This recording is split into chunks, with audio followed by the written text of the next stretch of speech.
Kajian Islam.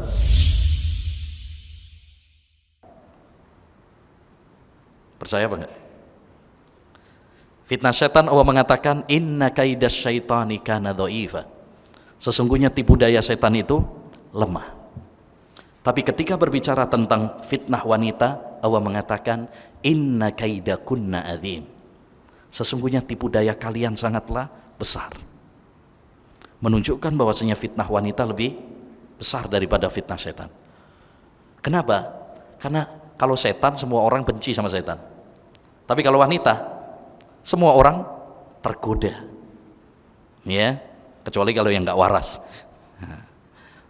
Makanya ya boleh salam kepada lawan jenis asalkan aman dari fitnah. Tapi kalau tidak aman dari fitnah maka tidak boleh. Boleh nggak salam kepada anak-anak? Boleh, bahkan dianjurkan. Disebutkan dalam hadis Anas bin Malik, Rasulullah itu melewati anak-anak sedang bermain, Rasulullah salam kepada mereka. Masya Allah, ini menunjukkan tawadhu'nya Rasulullah Shallallahu Alaihi Wasallam, nggak sombong ya. Ya, bukan malah, anak-anak, kenapa kamu nggak yang salam sama saya? Enggak, Rasulullah yang salam. Dan itu juga tujuannya adalah untuk apa? Didik, ya, agar anak-anak nanti terbiasa dengan salam. Kan nanti berikutnya mungkin nanti malu sendiri, mosok ya ustadznya yang salam, harusnya kan kita yang salam, kan begitu. Jadi anak-anak dididik dengan akhlak yang baik. Ya, taib. Kita berpindah kepada adab yang kedua, adab minta izin.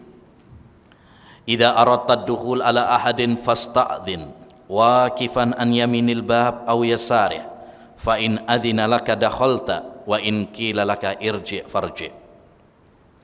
Adab yang kedua, adab minta izin. Kalau kamu ingin masuk ke rumah orang, maka mintalah izin terlebih dahulu dengan berdiri di sebelah kanan pintu atau sebelah kirinya. Jika kamu diizinkan, masuklah. Jika kamu disuruh pulang, pulanglah. Ada 4 adab di sini. Yang pertama, anjuran bagi kita kalau mau masuk rumah orang, izin dulu. Jangan asal nyelonong. Tahu ya nyelonong ya? Masuk itu aja. Ini biasanya kadang orang-orang desa kadang. Rumah orang, rumah tetangga kayak rumah sendiri. Asal nyelonong aja. Ini ya menyelisihi adab yang diajarkan oleh Islam. Allah berfirman dalam surat An-Nur ayat 27, Ya ayyuhalladzina amanu la tadkhulu buyutan ghaira buyutikum hatta tasta'nisu wa tusallimu ala ahliha dzalikum khairul lakum la'allakum tadhakkarun. Wahai orang-orang yang beriman. Dan perhatikan, kalau ada ayat dimulai dengan panggilan wahai orang-orang yang beriman, itu ayat yang sangat penting. Kata sahabat Ibnu Mas'ud, kalau kamu mendengar Allah berfirman wahai orang-orang yang beriman, pasang telingamu baik-baik. Karena itu ayat yang penting, yang merupakan konsekuensi keimanan. Artinya, kalau kamu benar-benar beriman, laksanakan perintahku dalam ayat ini. Kalau kamu beriman, tinggalkan laranganku dalam ayat ini. Ya, kata Allah SWT, wahai orang-orang yang beriman, janganlah kamu masuk rumah, ya, rumah orang yang bukan rumah kalian sendiri, hatta tasta'nisu, sehingga kalian minta izin terlebih dahulu. Bagaimana minta izinnya? Salam. Atau kalau sekarang ngetok pintu, atau ada bel. Kalau ada belnya, apa? Karena masalah adab itu, ikhwan, pertama dikembalikan kepada dalil, yang kedua dikembalikan kepada urf. Urf itu apa? Adat. Adat kita, misalkan kalau mau masuk rumah ya dengan ketok, atau kalau yang ada bel ya bel. Ya. Al-Imamul Qurtubi mengatakan, likulli qaumin fisti'dzan urfuhum. Ya. Setiap orang itu punya cara apa? Punya cara minta izin sendiri-sendiri. Ini dikembalikan kepada urf. Dan kaidah dalam fikih, apabila syariat tidak menentukan batasan, maka dikembalikan kepada urf. wal urfu ma'mulun bihi idza warad hukmun minas syar'is syarifi lam yuhad. Uruf itu dipakai dalam masalah-masalah hukum yang tidak ditentukan. Contoh safar, yang boleh qashar, boleh orang tidak berpuasa, jaraknya berapa? Islam nggak membatasi, maka dikembalikan kepada uruf. Nafkah, antum menafkahi istri, ya harus ngasih berapa nominal rupiahnya per hari? Nggak ada batasannya, dikembalikan kepada uruf. Biasanya berapa? Kalau biasanya satu hari, ya uruf orang setempat 100 cukup, ya udah itu yang dipakai. Kalau 5.000 cukup, ya 5.000. Itu zaman dulu 5.000 cukup. Ya, kalau sekarang ya dapat sunduknya, sunduk pentolnya. Ya. Taib, intinya itu dikembalikan kepada apa? Uruf, karena tidak ada batasannya. Intinya kita harus apa? Minta izin terlebih dahulu. Nggak boleh asal nyelonong saja. Adab yang kedua, ketika kita minta bertamu misalkan, mau ke rumah orang, berdirilah di samping kanan atau samping kiri pintu. Jangan di tengah-tengahnya. Kenapa demikian? Karena tujuan dari minta izin itu adalah supaya kita tidak melihat dalamnya rumah. Barangkali di sana ada hal-hal yang tidak pantas untuk kita lihat, atau penghuni rumah tidak mau untuk dilihat. Nabi SAW bersabda, innama ju'ilal isti'dzanu li ajlil basar. Minta izin itu disyariatkan karena masalah mata. Maksudnya supaya mata tidak melihat hal-hal yang tidak pantas untuk dilihat. Ya namanya orang kan mungkin kalau di rumah kan mungkin kalau ibu-ibu misalkan nggak pakai jilbab, ya mungkin panas di sana, akhirnya ya apa namanya tidak menutup aurat dan sebagainya. Ketika kita misalkan berada di depan pintu langsung, mungkin nanti akan apa? Terlihat hal-hal yang tidak pantas untuk dilihat. Yang ketiga, jika dia mengizinkan, ya pemilik rumah mengizinkan, sahibul bait mengizinkan, maka silahkan masuk. Silahkan masuk, misalkan, ya udah masuk. Ya. Nah, bagaimana kita tahu kalau dia mempersilahkan atau sudah ada janjian? Masuk. Yang keempat, jika dia tidak mengizinkan, menyuruh kita pulang, maka pulanglah. Sebagaimana dalam surat An-Nur, wa in qila lakum murji'u farji'u. Kalau dikatakan kepada kalian pulanglah, maka pulang. Maaf, api lagi nggak ada di rumah misalkan, atau lagi sakit, atau lagi istirahat, ya lain kali aja misalkan. Ya udah, jangan, pokoknya harus sekarang. GPL nggak pakai lama.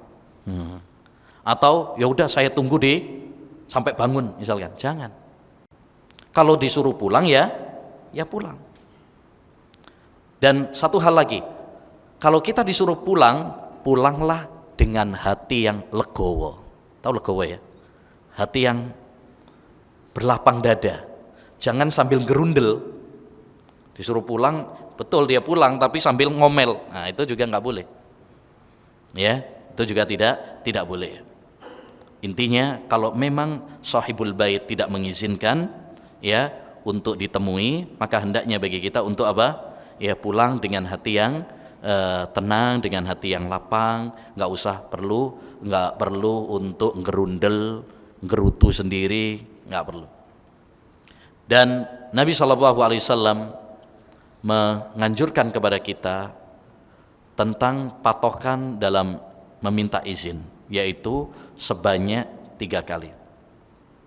Kalau kita sudah minta izin 3 kali dan tidak ada jawaban, maka hendaknya kita pulang. Nabi bersabda, idza sta'dzana ahadukum salasan falam yu'dzan falyarji'. Riwayat Bukhari Muslim. Jika seorang di antara kalian telah minta izin 3 kali tapi tidak ya, tidak diizinkan, maka hendaknya bagi kalian untuk pulang. Mungkin kan sebagian orang mau bilang suruh pulang nggak enak, ya udahlah biarin aja, ya sampai capek, ya udah. Maka kalau sudah 3 dia nggak jawab, ya udah pulang, nanti lain kali. Termasuk juga kita nelpon ya,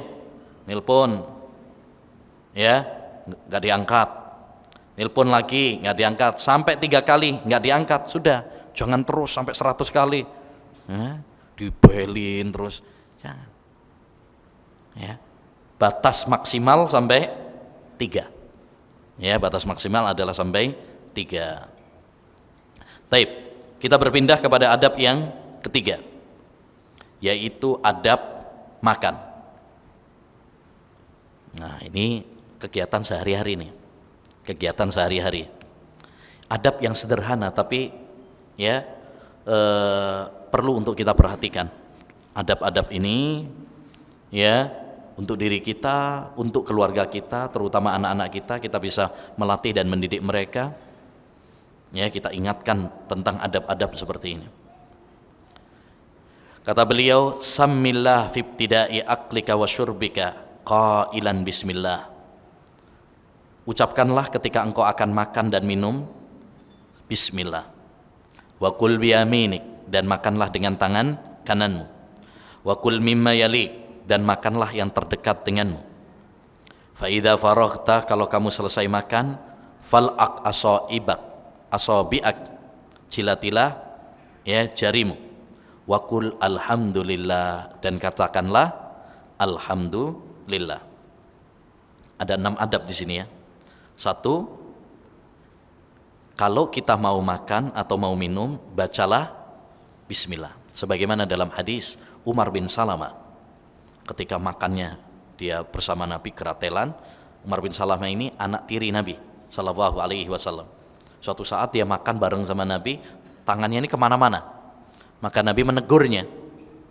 Maka ini faedah penting, orang tua hendaknya mengajari anak adab, termasuk adab makan, diajarkan ya. Dan yang kedua, momentum makan jadikan itu untuk pendidikan. Lihat Nabi SAW saat makan, tapi beliau apa? Mendidik.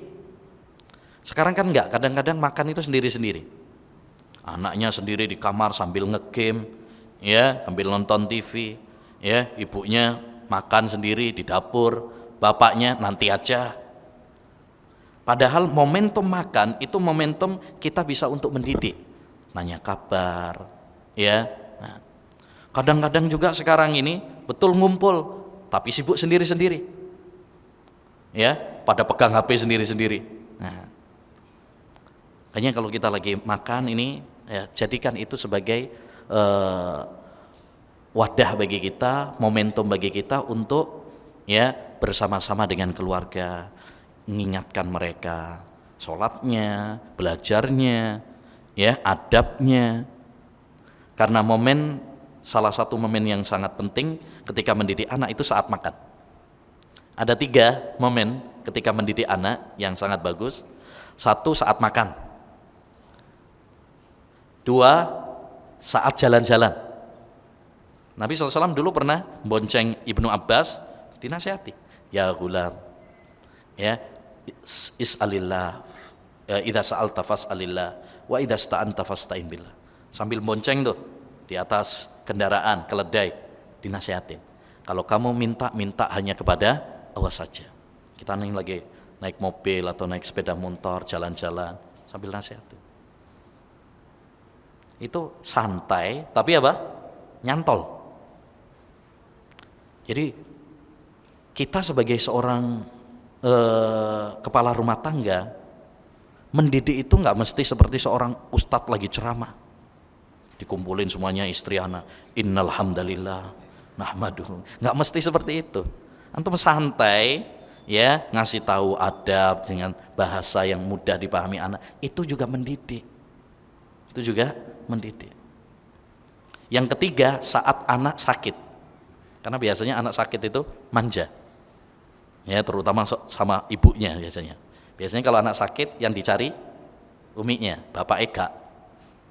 Nah, ini manfaatkan baik-baik untuk apa? Nasihati anak.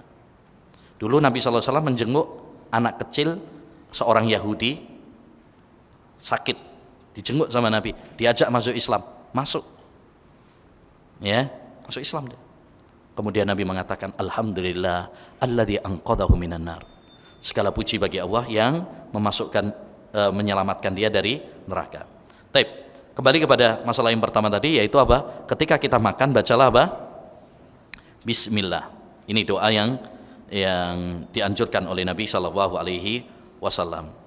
Taib. Yang kedua, bacaannya adalah Bismillah. Bacaannya adalah Bismillah.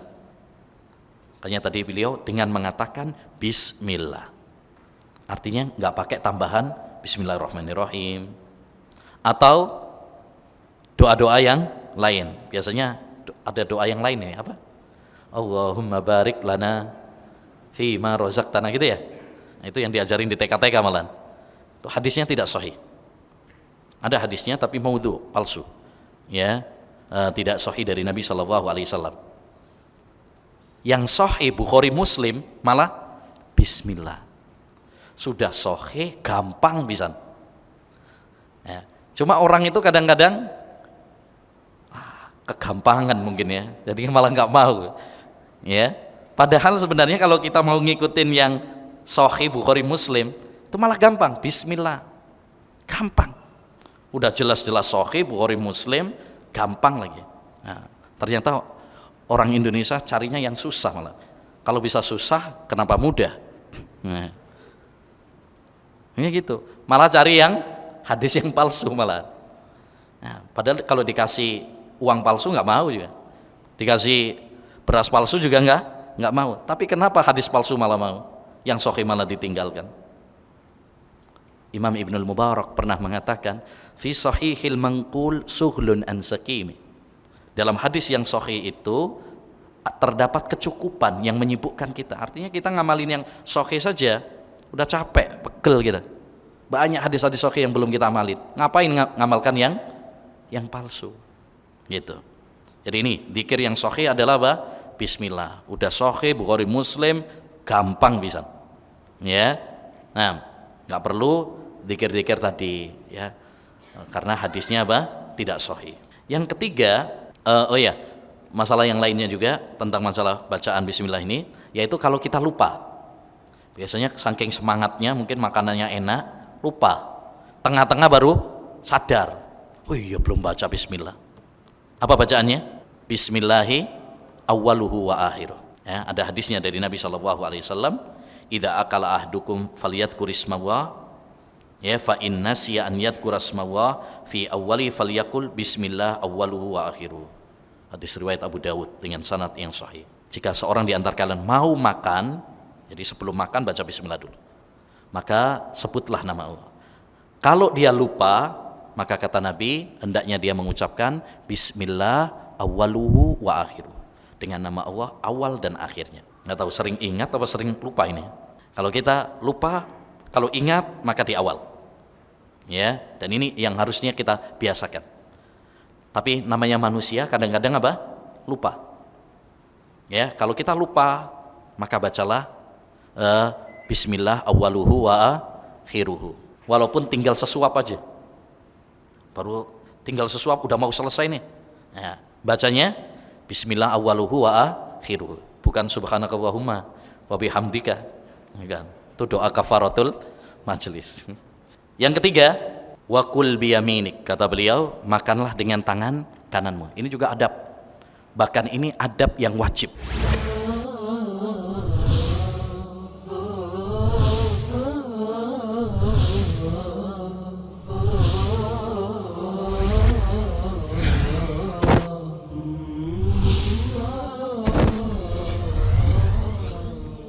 Kajian Islam.